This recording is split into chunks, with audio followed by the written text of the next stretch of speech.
bishops who would write about how the secrets had been imparted to them. And there'd always been this esoteric theme running through.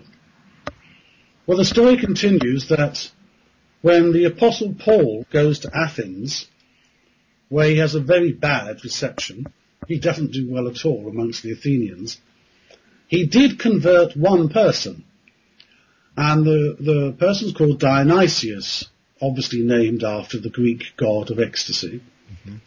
And Dionysius was a magistrate in Athens, and the magistrates' court met on one of the hills of Athens called the Areopagus.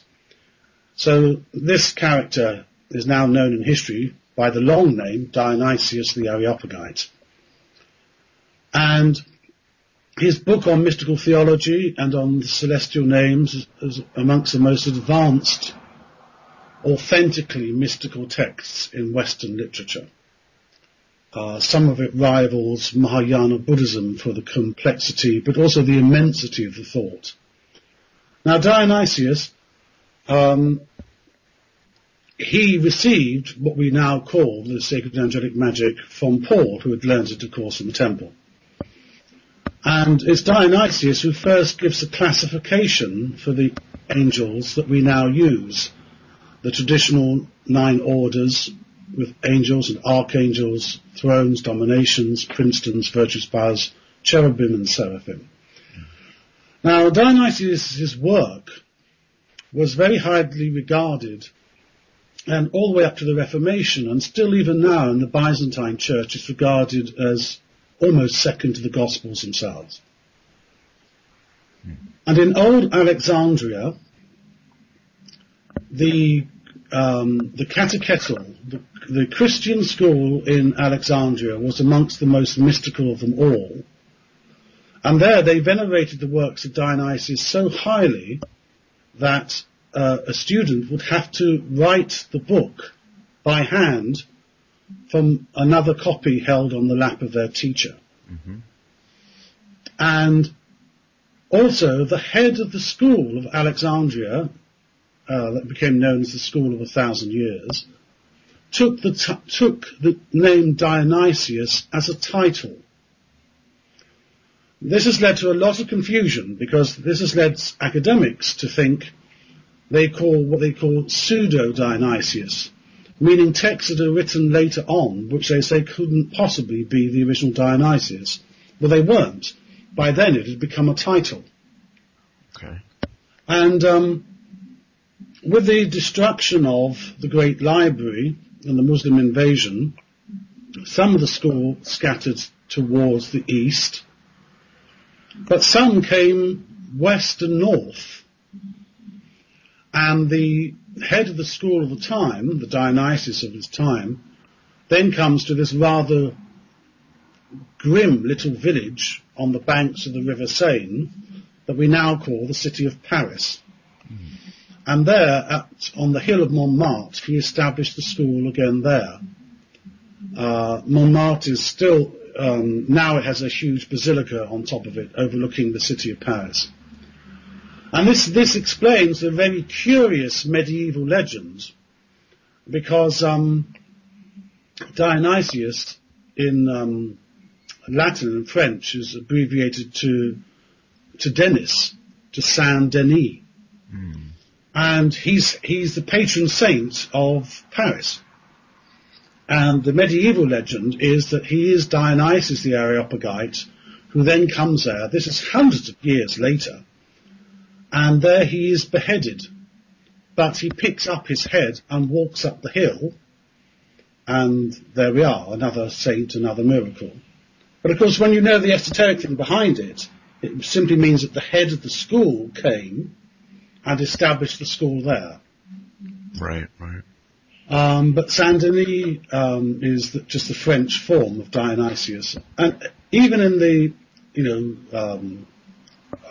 exoteric churches, Dionysius the Areopagite is the patron saint for exorcism, for people possessed by impure spirits. So it's a rather interesting thing. Anyway, the school remained there for a while, and then later on, We're not sure at this point whether all of it or only part of it, but it moves, some of it anyway, significant part, moves to Chartres. Chartres is the great cathedral outside of Paris, famous for its labyrinth. Because there were 4 big university monasteries in Europe where you could learn theurgy, angelic magic. Because angelic magic was the only magic the church would tolerate. But you had to be, really up there. You had to have mastered all the other forms of education before you were allowed to study it. So at Salamanca, at Toledo, and at Chartres, it was taught. And there it rested for a while, a few centuries, and then it came back over into England, and I learnt it, over 30 years ago now, and when I learnt it, I was copying it, by hand. I had to write it out by hand from a copy that existed before.